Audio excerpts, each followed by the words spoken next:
What's up, ladies and gentlemen?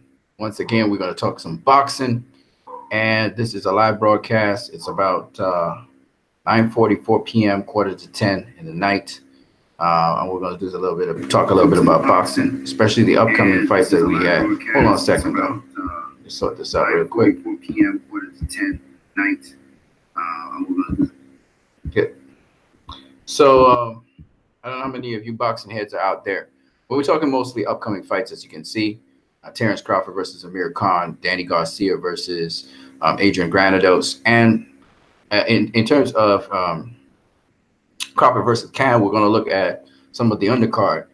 Danny Garcia versus Adrian Granados, the undercard is not really that strong, at least no names or anything like that. So we're going to look at that. We're going to talk about that. We're going to talk boxing. In the background, we'll play a little bit of music from what I do, music I do and stuff. And so you guys can listen to that ambience as well. Hold on a second. There's my keyboard right here. Program some of the stuff into there already. So let me just play it.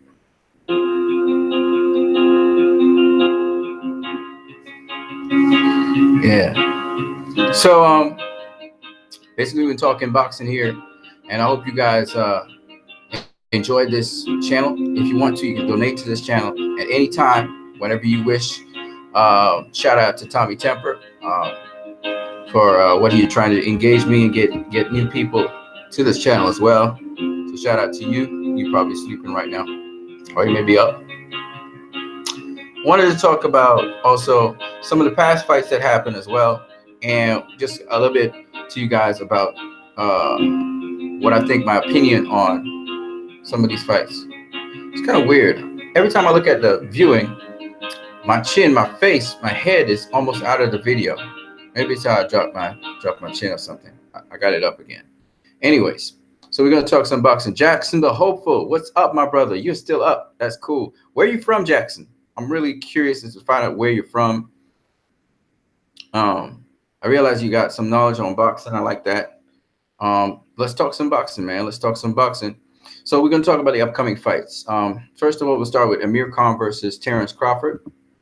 And we'll also look at the undercards for that, which is interesting. It's the undercard is not an undercard which is particularly, shall I say, they're not competitive. Well, how do I put this? They're not fights that you really look forward to seeing. They're more showcase bouts, and they're not a whole bunch of them, which is pretty good. So Top Rank in that respect is doing well when it comes to that kind of matchmaking thing.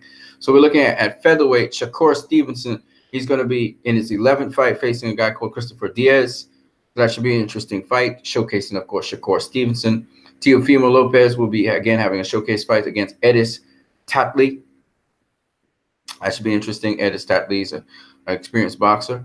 And then Felix Verdejo. Felix Verdejo is going to be, again, showcasing himself. He's going to be coming out there again. This time he's facing Brian Vasquez at lightweight. So that should be interesting as well. Of course, the main event is Terrence Crawford versus Amir King Khan. And we already know that I suspect at least, that Amir Khan will get knocked out. I expect Amir Khan to get stopped. I know a lot of people, I looked at a lot of videos, BT Sports and so on, and Amir Khan was talking and assessing Terrence Crawford, and he feels he has some advantages over Terrence Crawford. But I sincerely believe that Amir Khan is misreading Terrence Crawford. And, of course, he's a fast starter. He gets out quickly. He tries to control fights. But I think with Amir Khan, like I said before, there are things he's susceptible to. In his fight against Chris Algieri, we saw that Terrence Crawford is going to be a lot more selective, a lot more accurate, a lot more calculating in how he deals with Amir Khan. I think his reach is about the same as Amir Khan. If it's not, it's comparable. Terrence Crawford is not, how we say, one-trick pony. He's not one-dimensional. So I expect Terrence Crawford to dominate Amir Khan, get him out of there. Okay, Jackson the Hopeful. You're from Virginia. Oh, sweet. You near DC. I didn't know you were near DC, in the DC area. That's cool, man. Well, shout out to you, my brother. I see you really are knowledgeable on boxing. We're going to talk a little bit about boxing. Who do you pick, Jackson? Who do you pick to win the fight between Amir Khan and Terrence Crawford? And do you expect Terrence Crawford to stop Amir Khan? Now, remember, Amir Khan was fighting at middleweight. Amir Khan is big now. He's fit into welterweight. He's probably a pretty full-fledged welterweight. So, bearing all those things in mind, what do you think, Jackson, concerning Terrence Crawford? Do you think do you think he's going to get the W against Amir Khan? Do you think Amir Khan's going to outbox Terrence Crawford? Do you think that Amir Khan is not going to get stopped by Terrence Crawford? Or Terrence Crawford's going to have a long time stopping Amir Khan, or Terrence Crawford's not going to stop Amir Khan? What do you think is going to happen in this fight?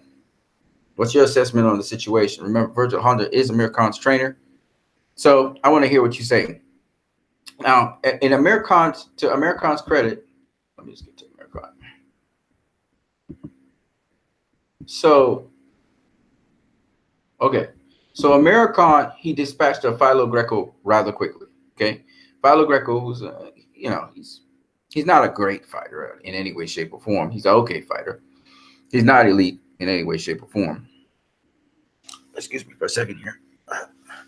Amir Khan was able to stop him, right? But then he faced Sammy Vasquez, where he got unanimous decision win. Vasquez was game all the way through, and Sammy Vasquez was able to drop his ass. So what do you guys think? What do you guys think about Amir Khan? If a guy like Sammy Vasquez could drop him, what do you think would happen with Terrence Crawford? So I want to hear what you guys have to say about that. Jackson Hopeful says, I think he will get a stoppage, and even if Khan doesn't get stopped, he'll get outboxed. I think Crawford is well-rounded enough to find a way to handle Khan's speed. I think so too. I also think that people are, like I was saying, if you did look at some of my earlier videos, as I was saying to how is this thing doing that? I don't understand.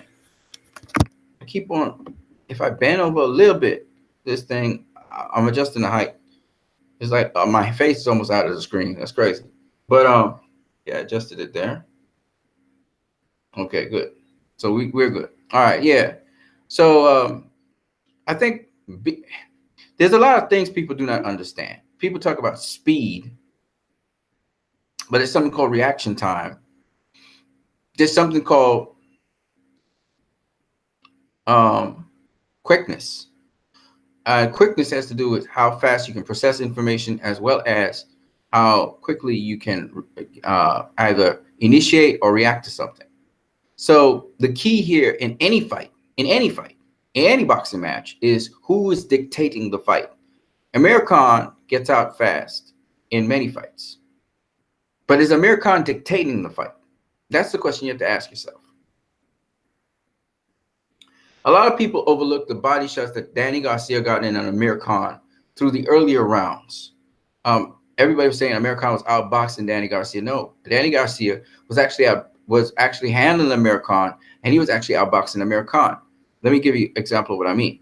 Same thing with Canelo Alvarez. Canelo Alvarez was actually outboxing Amir Khan, but a lot of people didn't understand the end game that Canelo was up to, just as they didn't understand the end game that Danny Garcia was up to. So, just talking boxing again. A lot of people talk about this boxer outboxed this boxer. What do they actually mean? All right. If you're saying that Amir Khan outboxed Canelo Alvarez and Amir Khan was outboxing Danny Garcia, why did he get stopped by both of them? And I'll tell you why. These guys knew they weren't fast as Amir Khan. So what were they doing? They were going to Amir Khan's body. Canelo was going to the body of Amir Khan.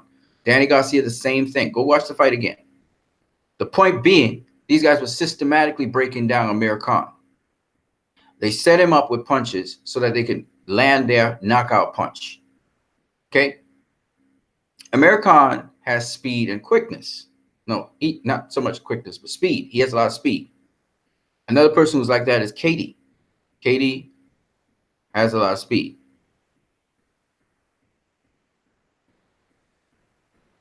Jackson the Hopeful says, I wonder who the 7 people who will buy the Crawford-Khan fight will be.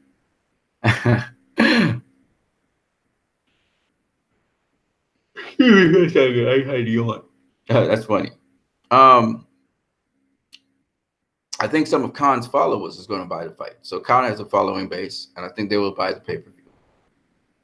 Khan's been on pay-per-view with Canelo, so I suspect that Khan will do okay. I think Khan will be the draw. Like I was saying, there are certain fundamental things in boxing. Canelo outboxed Amir Khan. A lot of people say Khan outboxed Canelo. Now, watch at the shots Canelo was landing on Khan. Remember, okay, let me put it to you this way. Before I go into that, Unrivaled Boxing Talk and News. How's it going, bud? Thank you very much, man. It's going okay. I'm still in a depression, to be honest with you guys. I'm just letting you guys know I'm in a depression. That is to say, a lot of people don't understand what depression is. I may communicate with you happily and everything. I may be happy as a person somewhat, but I'm still going through a grieving process. So I'm still somewhat depressed a lot of times, and it does affect me, and it does affect my productivity and other things in my life. So I'm still going through a depression, but um, God is good and He's merciful. So we'll see where it goes from there. But we're talking boxing right now. So as to what I was saying, boxing is about, it's chess, it's not checkers. It's about setting up a guy for something. So, for example, Danny Garcia went to Khan's body. Khan started protecting his body, even though he was still engaging with Danny Garcia. Danny Garcia does best, just like with Juan Manuel Marquez, when he's in exchanges with people. Garcia has a pretty decent defense as well, so that he can handle some of the shots that Khan was landing, some of the shots Khan was throwing. So, okay, in boxing, you're always going to get hit. So the key to boxing is, wow, look at my face. Yeah, the key to boxing, the key to boxing anyway is where now what you need to do is not get hit with certain shots that could really seriously damage you. You're going to get hit, but you try to avoid certain shots and you take precautions against certain shots that could hurt you, okay? Really bad, but you're going to get hit. So the question is, Danny Garcia has, if anybody's watched, Danny Garcia has a pretty decent defense, pretty solid. Danny Garcia was able, and by the way, Danny Garcia was one of the #1 amateur fighters in his weight class. I'm just saying, but those people don't know. Danny Garcia was able to not only get Amir Khan to start to instinctively try to protect his body, but he also got him to engage with him to the extent where Danny Garcia could counterpunch him. So it was those two things that Danny Garcia was setting up in that fight against Amir Khan.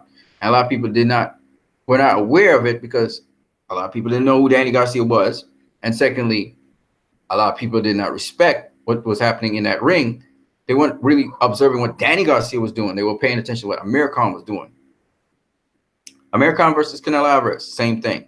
People are paying attention to Amir Khan because he's the guy moving around the ring, throwing his jabs, throwing his 1-2s, throwing his combinations, and they weren't really paying attention to what Canelo was doing in that ring. Amir Khan himself admitted that Canelo was the better boxer in the two of them. And basically Canelo was landing body shots on Khan to slow him down. And then the next thing Canelo did was he set it up. He set up the jab. He started using the jab after using his body shots. And off of the jab, he was able to set up another body shot, which would set up the overhand right. Okay? And that's chess. That's not checkers. Khan plays checkers. That's why he gets knocked out. Okay? He's thinking immediately what I need to do, how I need to respond. He's not thinking of setting up things and setting up the fight and round by round changing up how he looks and what he's doing. He's a one-trick pony. Okay? He tries to blitz you out of there. If he's not blitzing you out of there, you're in trouble. And so when we look at Chris Algieri, who you could dispute, probably you could have given the decision to him against Amir Khan. Chris Algieri was able to have Khan's number because the overhand right, left hook, that stuff always works on Amir Khan. You want to catch him somewhere in the fight with that. Unrivaled Boxing Talking News says, I understand, man. I'm fully diagnosed bipolar and lost a custody battle. Oh, that's sad, man. I'm sorry about that. I hope you get to still see your kids. And I know you're probably taking medication or something for that. But again, you're more than just being that. So, a lot of people put people into categories and stuff, and the beauty of, all of us are flawed. The beauty of people is just the uniqueness of them. And obviously you're a unique person. That's why you're even here. And so I appreciate you, my brother. And, I hope that the little deficiencies, bipolar as well as can work against you. I'll show you what I'm talking about. So it means that you can change moods. You can change moods and emotions and feelings, and that can work in your favor, depending on what situation you're faced with. For example, sometimes it demands that you change moods and feelings, and that you have this defense mechanism that causes you to change moods and feelings. Me, as you can see, I do music. I'm a very sensitive person. I know I'm very sensitive. I know I'm very I ride emotional waves and shit. So for me, that's good because I'm a very creative person. And depending on who you are, it can you have to learn to switch it on and switch it off. But it helps to do that. I'm a very technical person as well. So one of the weird things about me is if I have to convey my emotions to somebody, I play it down because my emotions are so strong. So I play down my emotions, and sometimes I sound insensitive or non emotional to people. So I play down my emotions, and I'm very technical and analytical at times. But if I was to tell somebody I love them or appreciate them or something, I could do it. But at the same time, I try not to do it in a very intense way. Sometimes it comes off very bland and very almost mechanical. So it depends on, the kind of way how I put forward things. Anyway, let me get you to the next song. So yeah, basically what I'm saying is that with Amir Khan versus Terrence Crawford, like my boy Jackson the Hopeful said, from Virginia, I expect Terrence Crawford to knock out Amir Khan. All right, because one, Terrence Crawford is systematic. He plays checkers, not chess. He stays composed. He keeps his composure. That's very important in boxing as well. And he's got so much skill set. He's got a lot of skill set. Now, having said that, people talk about Terrence Crawford versus Errol Spence Jr. And some people think, okay, for instance, the opinion of, say, Teddy Atlas is that Errol Spence would beat Terrence Crawford because he's bigger and stronger. I don't really think that Errol Spence would beat Terrence Crawford because of size. Just as how I didn't think that Errol Spence was going to beat Mikey Garcia because of size. So, in my opinion, what makes the difference here is that Errol Spence, as we see, is technically sound, but he's not just technically. He brings to the table a lot of other things. We saw Errol Spence go southpaw on Mikey Garcia to get certain shots in. So if I had to pick who would win versus Errol Spence versus Terrence Crawford, because Terrence Crawford has not faced the level of competition that Errol Spence has faced, in my opinion, at welterweight. I'm not saying he didn't face it somewhere else in another weight class, because he did, but at welterweight he hasn't. And I know that Terrence Crawford is still building his strength in that division. I would say that at this present time, I favor Errol Spence to beat Terrence Crawford at this present time. When Terrence Crawford gets strong enough and faced higher level competition, I can say, and when I mean higher level competition, I mean like guys like Sean Porter or Keith Thurman, Danny Garcia, any one of those guys, right? Kell Brook, any one of those guys. Once he faces a full-fledged welterweight, like one of those guys, and beats them, a top-tier welterweight, I think he's ready for Terrence Crawford. Errol Spence. But until then, I don't think that Terrence Crawford is going to beat Errol Spence. And of course, they rate Terrence Crawford as pound for pound #1 boxer in the world. I don't see that. I see the potential for it to be, but he hasn't shown that by facing top tier opposition at welterweight. Or when I say top tier, by the way, I'm not talking about just a world champion. I'm talking about somebody who's proven, has a record, etc. He's only done that with 2 fighters, which is Ricky Burns and Gamboa. That's it. Ricky Burns and Gamboa. Okay. Hold on a second.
Yeah.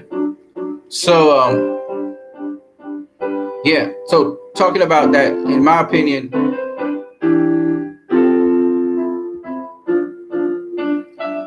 I see Terrence Crawford beating Amir Khan and stopping. Right. I expect that to happen. Amir Khan's gonna try and bring something a little bit different to the table. From what I've seen from not only the last set of performances by Amir Khan, but also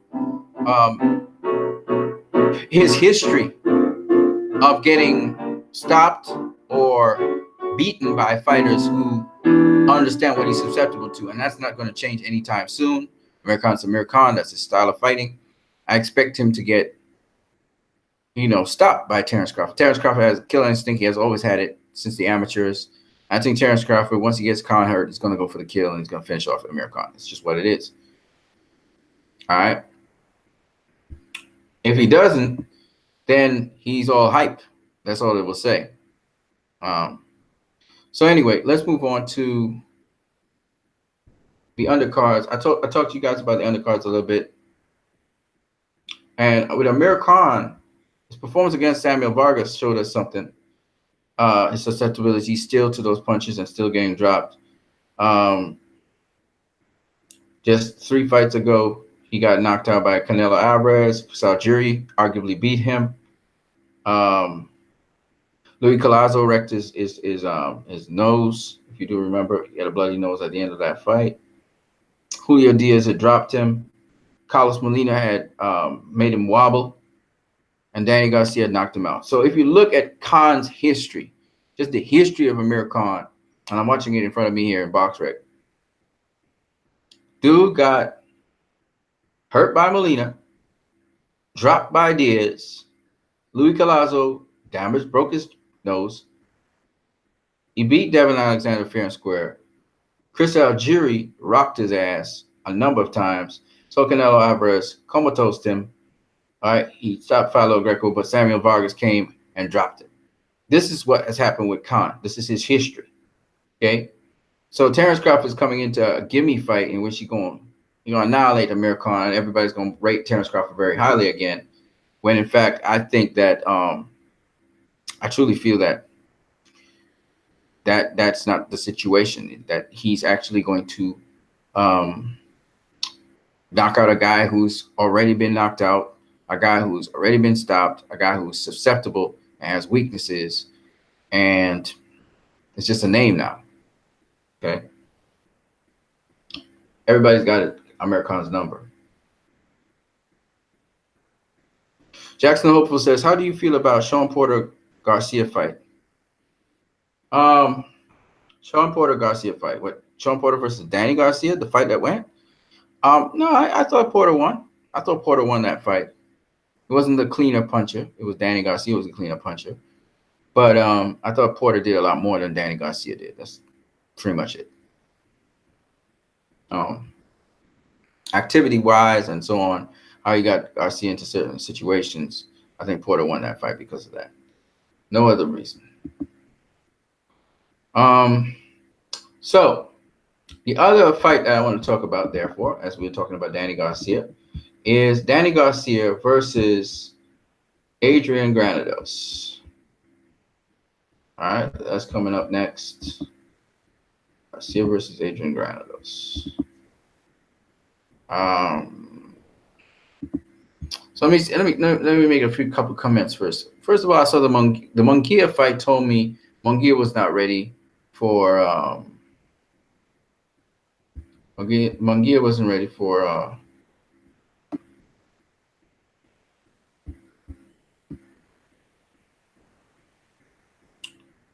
Jarrett Hurd. Okay, he's not ready for Jarrett Hurd.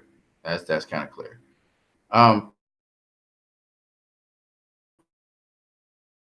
Level. Garcia versus Granados. I know it's going to be a tough fight for Garcia. That's kind of a done. I think it's a done understanding that it's going to be tough for for Garcia, Danny Garcia.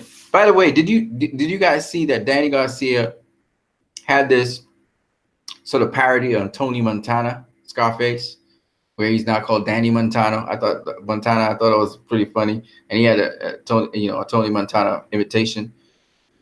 So I thought that was great. I enjoyed that, and maybe that caricature can be something that Danny Garcia can carry around. I always thought Danny and Angel Garcia is kind of funny. They had a sense of humor to them, and Adrian Broner brings that sort of thing also to the table in boxing. So it'd be interesting to see Danny Garcia doing that. In terms of who I think is going to win that fight, Adrian Granados versus Danny Garcia. Obviously, I think Danny Garcia is going to win that fight, and people cannot say, people like there's a fight right now that's coming, is brewing. Danny Jacobs versus Canelo Alvarez, right? And people have already built in an inbuilt excuse for if Danny Jacobs loses the fight. So people are saying that if Danny Jacobs will win the fight, but Canelo will get the decision. Actually, I saw that in a channel I subscribe to, a black channel. Of course, sometimes these LDPC channels really annoy me because they always go for the black fighter. Nothing's wrong with that, but sometimes they defy logic. Like when they went for Erislandy Lara, and praising Lara and everything's Lara.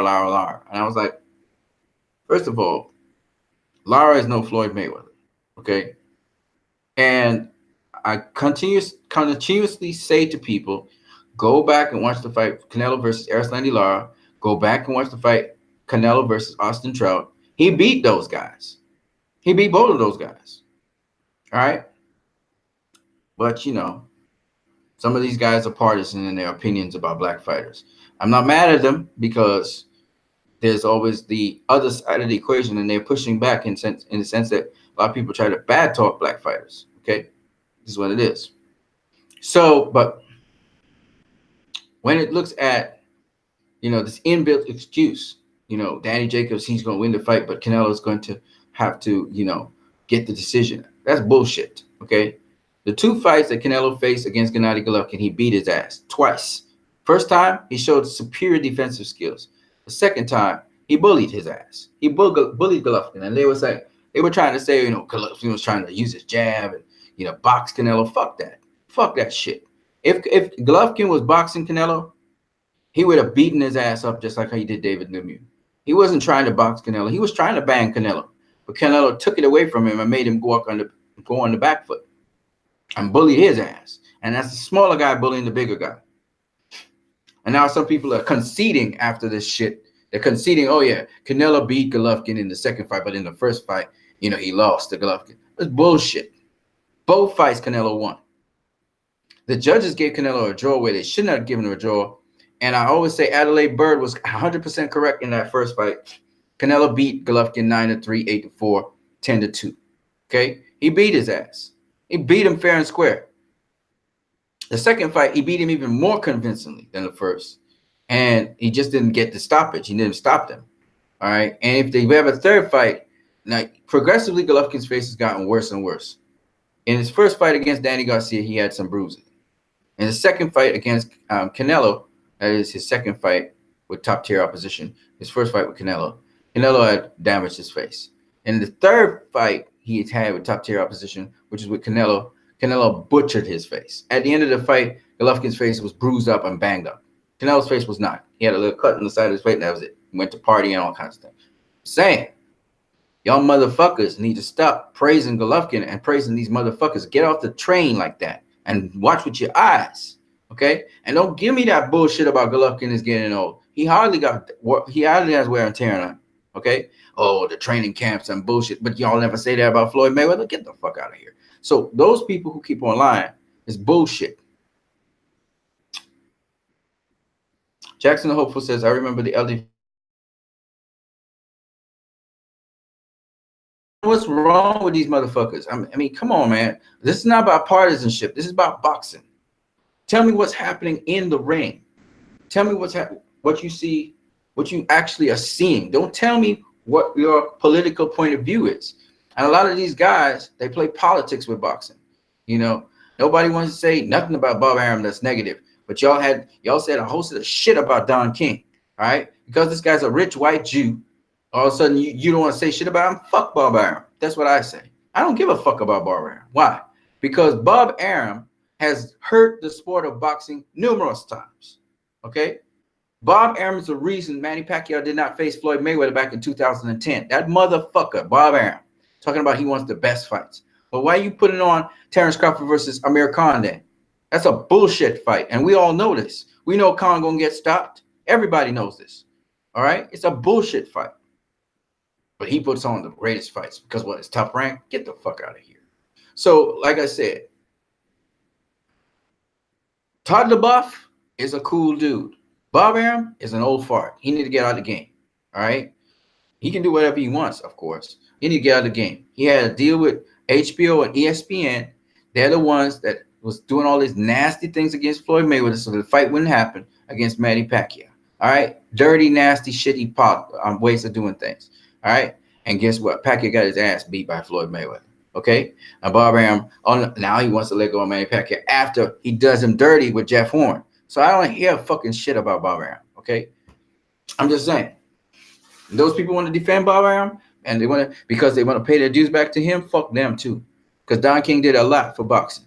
Y'all ain't paying tribute to Don King. So get the fuck out of here. And why isn't Don King a Hall of Famer, a Hall of Fame promoter as well?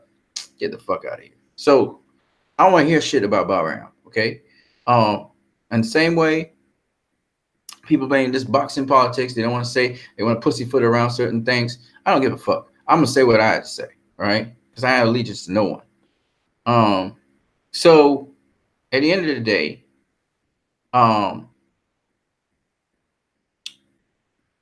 day, of course, Wilder lost to Fury. Fury won 10 of the 12 rounds. Wilder won 2. Okay, it's just what it is. Jackson the Hopeful. Then the LDPC interviews a lot of fighters and is connected, so they can't just come down on fighters as easily. The thing about LDPC is we can't hit everybody with the same painted brush in the LDPC. There are different people in the LDPC. But I would say this. I would say that there are a lot of motherfuckers out there that don't even know shit about boxing, that be talking boxing to start with. And the second is a lot of people want to score political points, you know, and I'm glad when the boxers expose them or some other guy that they're interviewing exposes them because it's bullshit, right? I always applaud Nestor Gibbs and the Boxing Voice because Nestor Gibbs and company have been actually boxing. They actually have a little boxing tournament. So they respect the sport of boxing. They respect boxing. And now when they talk boxing, I can respect what they have to say because they're actually talking boxing. You know what I'm saying? Because they've done boxing. But a lot of these motherfuckers out here, they're not trying to do boxing. They don't know what boxing is. They don't even know what's going on in the ring, what the guys are doing in the ring. And they just talk out of their ass. Okay? So when I hear guys saying Wilder won 8-4, I'm like, how did Wilder win? First of all, how did Wilder win 8 rounds, motherfucker? How did he win 8 rounds? Okay? But he was coming forward and, you know how the stupidity goes. Jackson the Hopeful. Unrivaled Boxing Talking News. Shout out to you. Let's keep it moving. So, I said that we're going to also talk about Floyd Mayweather made an announcement. So, tomorrow, there's some announcement that Floyd Mayweather is going to make. And he's got a big fan base. So, people are always tuning into Floyd Mayweather. Of course, you got a lot of people who are riding the wave of Floyd Mayweather now. Those motherfuckers was talking negatively about Floyd Mayweather back then. So we got a lot of fake ass motherfuckers out here now talking about, oh yeah, he's the best ever and all of that shit. But when he was actually boxing and he was actually in the sport of boxing, y'all was bad talking his ass. Okay. On top of that, we also got some dick riders. We got people who dick ride Floyd Mayweather. What I mean by that is he can do no wrong. And his motherfucking ass is, you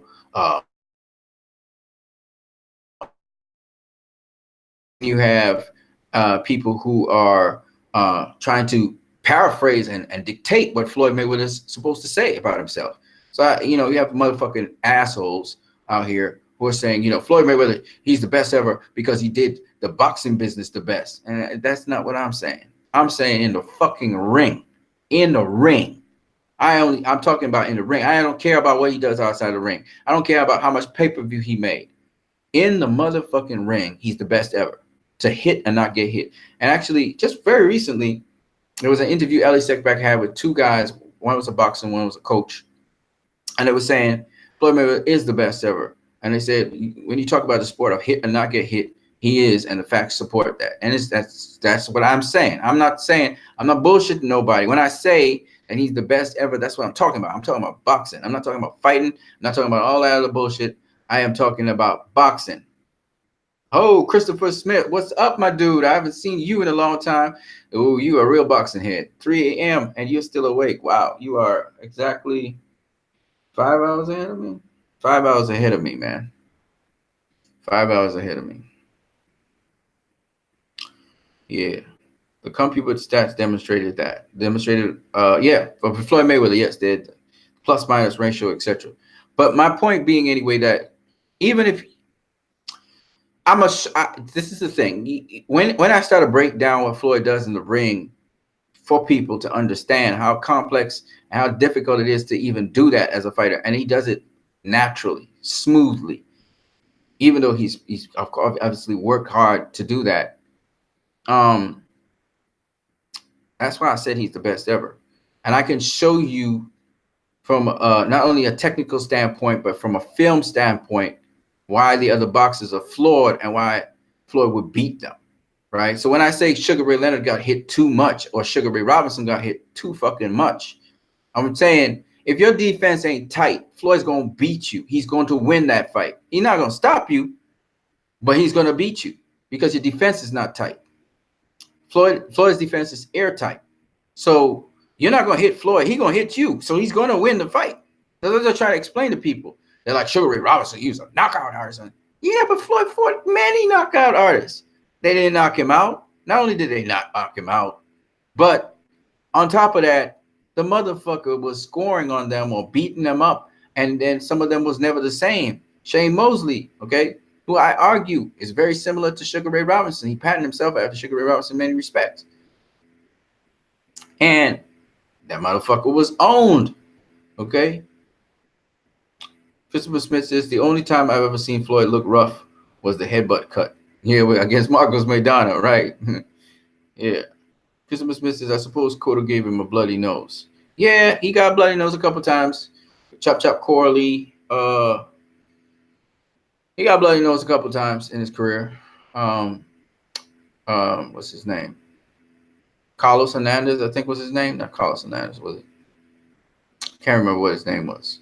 Short little guy, he bloodied Floyd's nose. There are a bunch of people who bloodied Floyd's nose. I think Carlos Baldomir even bloodied his nose. Carlos Baldomir was an awkward fighter.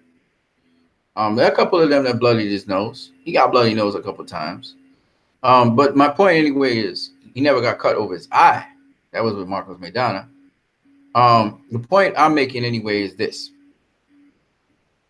You're not going to the emphasis, and again, people who don't know shit about boxing keep on talking about boxing, or people who have their preference for certain boxers and won't let go of that preference, and therefore their eyes get blind. But I try to explain to people, Sugar Ray Leonard got hit. The motherfucker got hit a lot. Roberto Duran was hitting him at will, body punches.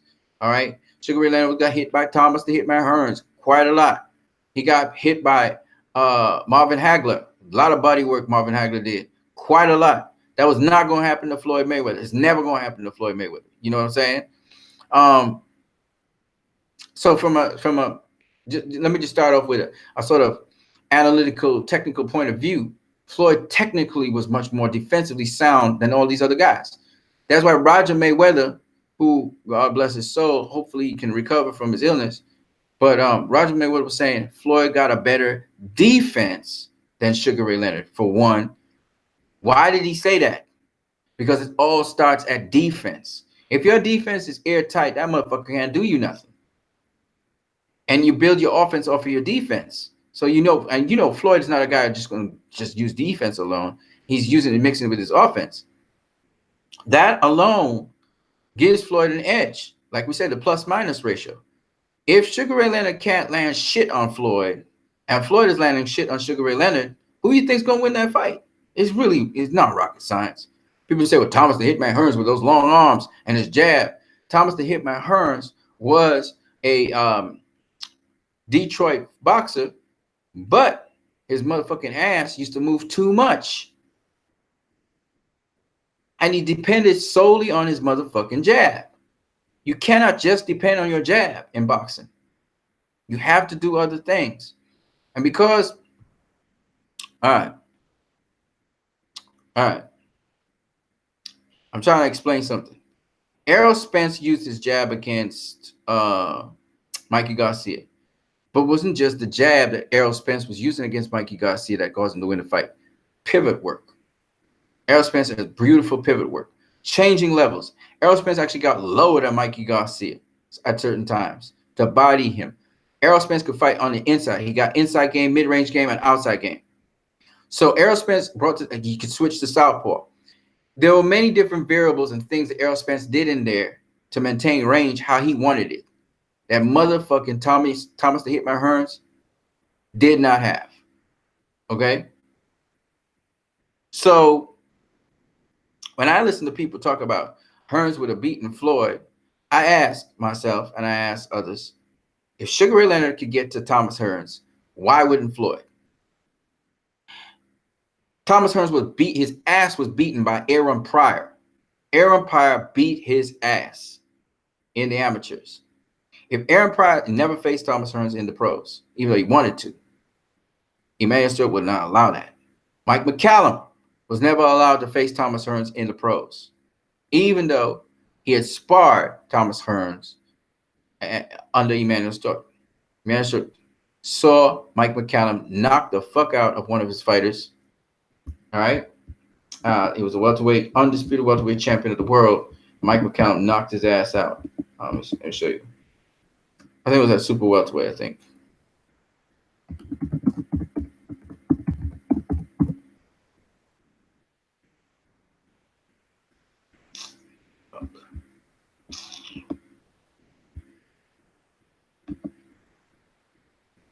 Yeah, I think it was Donnie something. I'm trying to remember what the name of the guy was.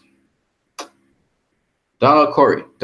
He knocked out Donald Corey in it was super welterweight. Donald Corey moved up to super welterweight, get his ass knocked out. He was the WBA super welterweight champion. All right? Knocked out Donald Corey. Great fighter. And the point being, these are guys Thomas Hearns never faced. Nobody talks about that. Floyd is a combination of Mike McCallum and motherfucking Aaron Pryor. Okay? You telling me Floyd, who's like Aaron Pryor and like Mike McCallum, because Mike McCallum had a decent defense, was not going to give Thomas Hearns the fits. He was going to knock his ass out, man. Come on now. Not knock his ass out. No, he was beating him. I don't know if he'd have knocked him out. Jackson Hopeful said, and his chin is ridiculous. Like Floyd got hit with a damn train from Maidana in the second fight, third round, and it only knocked him back a step. Yeah. That's the other thing a lot of people don't understand. Floyd wasn't just a pretty boxer or a skilled boxer. He was well fucking conditioned over his career. So he was strong. Actually, people say he was physically strong. There's a difference between having a power punch and physically strong. And Floyd was physically strong. You couldn't bully Floyd in there. Right? And even in the first fight against Marcos Maidana, I think it impressed his strength and conditioning coach at the time. He was very impressed by how Floyd was so well conditioned. And that motherfucker took from Marcos Maidana some really nasty shots, and then he gave back to Marcos Maidana certain shots. And he started really just duking it out, and it was basically a brawl between Floyd and Marcos Maidana. Floyd wasn't taking no fucking step back. He was like, I'm gonna out brawl your ass. And he was roughing up Marcos Maidana coming down the stretch. You know what I'm saying? That's why Marcos Maidana had to use other tactics to try and rough up Floyd, tackle him through the ropes and all that shit. Floyd wasn't taking a step back. Christopher Smith says Spence Jr. and Mayweather Jr. from this era would beat any welterweight from any other era, in my opinion. A 5 versus 5 fight. Spence will be the last standing. A boxing match, Floyd has your number. That's true. I agree. I still think Floyd runs rings around Errol Spence for now. I don't know later on, because Floyd got some special effects that Errol Spence still kind of hasn't mastered that sort of subtlety of the feints and shit. Christopher Smith says Jackson a damn train. Jackson Opal, Spence lack of head movement could be exposed. Yeah, he still need to change head slots a lot more. You know, he needs to change head slots, especially when he's being aggressive.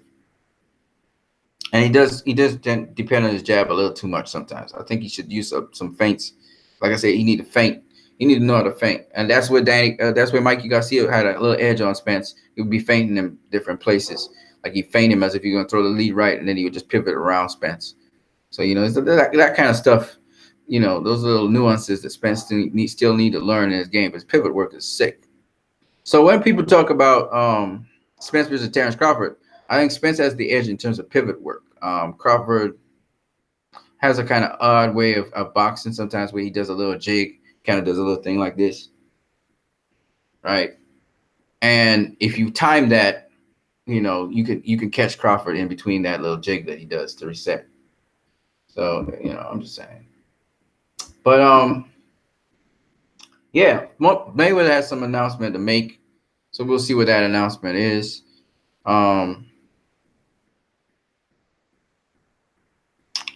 With respect to some other things in boxing, Jackson the Hopeful says some people said that Spence head movement improved in the Spence fight. I didn't really. He got caught a few times. Oh, he caught by Mikey a couple of times. Well, Mikey did his work. Mikey did his homework, especially when Spence is really landing off his combinations or trying to throw his combinations. You can catch and shoot, as they say, catch him in the middle of those combinations. Mikey was doing some good work in there. The thing with Mikey was, like I said before, he needed to press the action a little bit more, and he didn't know how to do that. He had the idea, but he just, because with Spence, I think Crawford wins today, but Spence improvement curve seems steep. He looks fantastic last month. I'm telling you, man, Crawford ain't beating Spence right now. If Crawford and Spence meet tomorrow, Spence gonna beat the brakes off of Crawford. Yep, he gonna beat him. But when I say beat the brakes over Crawford, I mean I'll point him, not like brutalize him. He's not gonna brutalize him because Crawford's got good defense as well. But he will beat him. Jackson the Hopeful. That announcement may be about Tank. Possibly. I don't know what it's about. We'll see. In some other boxing news, you guys can talk about that if you wish. But in some other boxing news out there,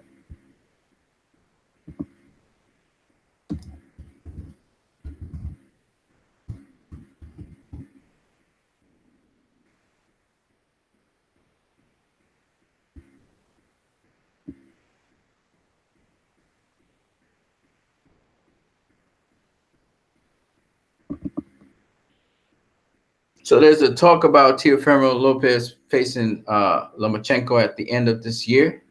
We'll see how that turns out. I think Golovkin's facing some guy that used to be an MMA fighter or a mixed martial arts fighter, and I think he's now into boxing. I think the guy comes from Trinidad. I think it's a stupid fight, but it is what it is. We'll see what happens. Guy's name is Steve Rawls, I think.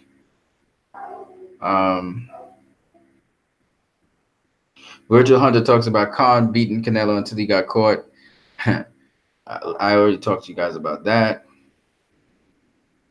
Robert Easter looks like he's going to be facing Rances Bartholomew soon, so that's going to be good.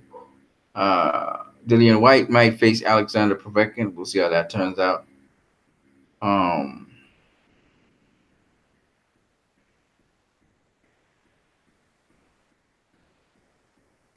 I was watching the interview with Teofimo Lopez. It doesn't really mean much, but he was not allowed to go near Lomachenko and his camp before the fight that Lomachenko had with Anthony Corolla. And Lopez was assuming that meant that Lomachenko's team knew that they could be a possible threat.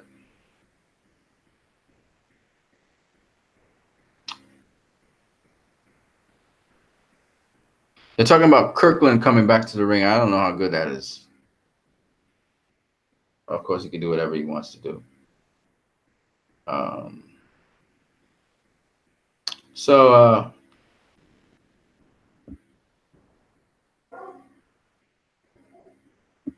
In the month of June, Katie Taylor might be facing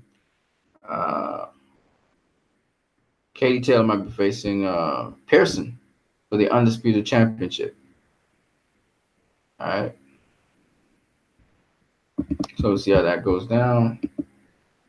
Katie Taylor reminds me of Amir Khan in her approach to boxing, throwing a lot of combinations. Also reminds me of Castanea.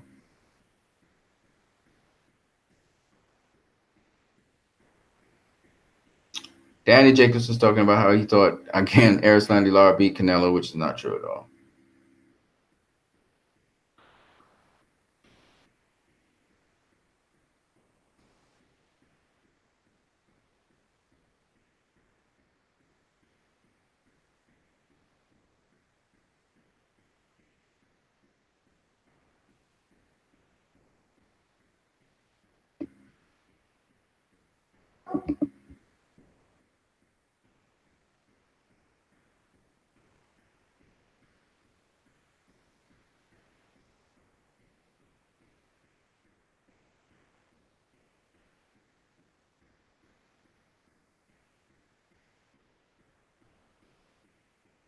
I think Julian Williams is supposed to face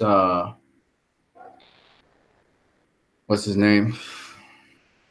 Julian Williams is supposed to face I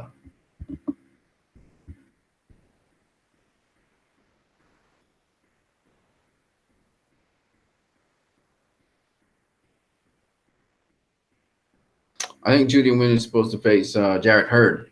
So that should be interesting. I think Jarrett Hurd is going to stop him, but we'll see. We'll see. We'll see. I think if you have a decent jab, Julian Williams is going to be in trouble. Christopher Smith, you said, I see Crawford as a strong conditioned guy. Have you ever seen him bullied? Crawford? Crawford. I've seen him fight off the back foot, if that's what you're asking. I've seen him fight off the back foot. Not bully, but I've seen him fight off the back foot. Just up to recently there, he faced what's that kid's name? David Benavidez, Jose Benavidez. And he's fighting mostly off the back foot. Jackson the Hopeful said, you covered the GGG fight. Which GG fight? You mean against Canelo? Yes, I did. Against Danny Jacobs? Yes, I did.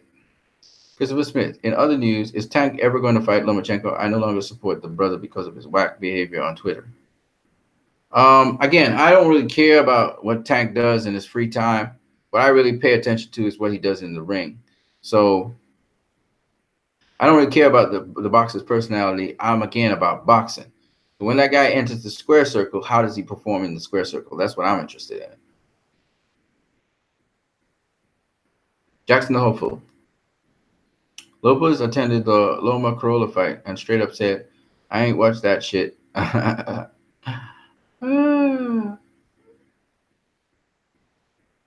Tommy Temper says, yes, Anson is Miller a pothead or on PEDs? Babyface Miller? Pothead? I don't know about that. Jarrell Babyface Miller, I think he's cool. No, I don't think he's a pothead or anything like that. I think he lives clean. Jarrell Miller. Christopher Smith, hey, shout out to Tommy Temper, man. It's been a while, man.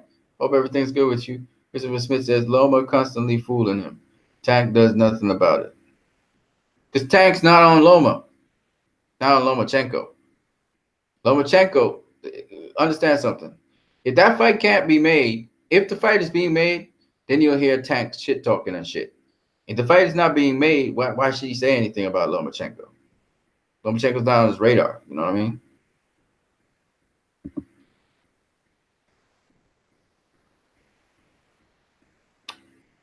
Tommy Temper says, where does he fail the PED test? Who's that? Miller? Oh, really? He did. Wow. That's confirmed though. Now I have to look that up. Jackson the Hopeful says, I like Tank Davis if he wasn't doing that fruity shit with Broner. Fruity shit. Have you seen Tank train? Tank's training is crazy, man. It's crazy what Tank be doing in his training. I don't know what he's doing with Broner, though. I guess he's just training alongside Broner. A lot of guys train alongside Broner. Broner's helped a lot of fighters. In fact, Tank was one of Broner's fighters, as well as The guy that will be fighting soon, Robert Easter Jr. Robert Easter Jr. is actually one of Broner has a promotional company. For those of you who don't know, don't let Adrian Broner fool you. Adrian Broner is a businessman. All right. As to what Gervonta Davis is doing with his girlfriend and stuff, it don't mean nothing to me. I mean, is he training? Is he doing what he's supposed to be doing? That's what's important to me. The other things I really don't care about, to be honest with you. I look at the boxer and the boxer only. I mean, all the great boxers in history. You know, if we had social media, Muhammad Ali wouldn't look like the guy that we see him as because he was a big womanizer and everything. Jackson Opal says, "Yep, Miller failed a PED test." Okay, well there you go. Oh, so he's cheating. He a cheat. I'm gonna have to check that out to confirm that though. Yeah, so peoples, we're talking boxing. If you guys got anything extra to talk about besides the Miller PED test that's failed, I'm gonna bounce. It's 10:41 in the night. I'm feeling sleepy. I probably have to go and take a rest. But it was good talking to you guys. Want to just give a shout out to each and every one of you guys, and just let people know more about the channel. Don't forget, we can also, I also accept donations to my channel. So if you guys want to donate to the channel, please do so. That will help me a lot. So Jackson the Hopeful, Christopher Smith, Tommy Temper. Hold on.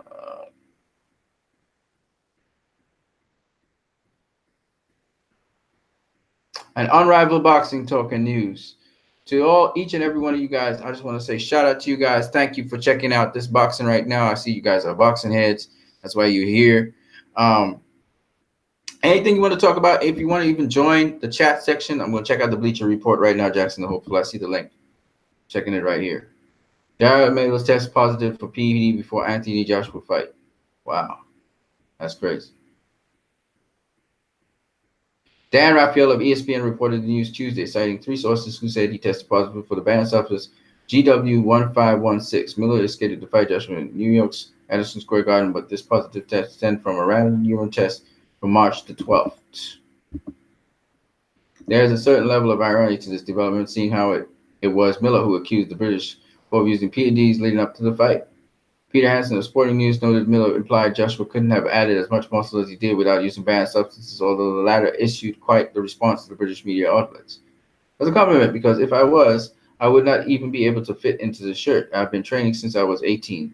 That's 11 years. He's looking at my change between 2012 and 2013, but why doesn't he look at the 11 years? Around 2012, London Olympics, I was around 104 kilograms. Then when I turned pro, I was around 107 kilograms. So that's around half a stone approximately. Now I'm 150 kilograms, so that's 11 kilograms in 11 years. It averages out. Just my dedication. Look on my social media. It's my dedication. I wouldn't recommend it to everyone because it's expensive, especially the food I drink and the lifestyle and training. If the fight still takes place, Joshua will put his IBF, WBA, Super, and WBO titles on the line against the challenger. And this was by Scott Polasset, April 16, 2019, which was today. Okay. Interesting. So thank you, Jackson the Hopeful, as well as Tommy Temper. That's crazy. If that is true, I don't know how true it is. Even though Dan Raphael reported it, I still have to try and we'll see. But that's interesting. I gotta say, that's interesting. If he's using PEDs, that's interesting. All right. Anyway, for each and every one of you guys, thank you for showing up in this feed. Don't forget, you can always send this feed to other people, as well as don't forget that you can also subscribe, donate, share this stuff with other people. We're trying to open up this brand, get it further out. We'll see how things go with that. But always one day at a time. It was nice talking boxing with you guys. And as always, stay good. Peace to you guys. You know, try to be as positive as possible with your daily lives. Don't let nothing. We all have faults and flaws, and I have faults and flaws, and I've been doing a lot of crazy shit too myself. That's a long story. I'll tell you guys about that some other time. But try to keep it positive. Try to keep it positive all the time. I'm gonna exit out on a song, so you guys gonna hear another song that I did, and just the instrumental. Actually, I sing as well with my music. We just put that out there, and I'm out of here. So peace. Enjoy the music. You guys have a good one.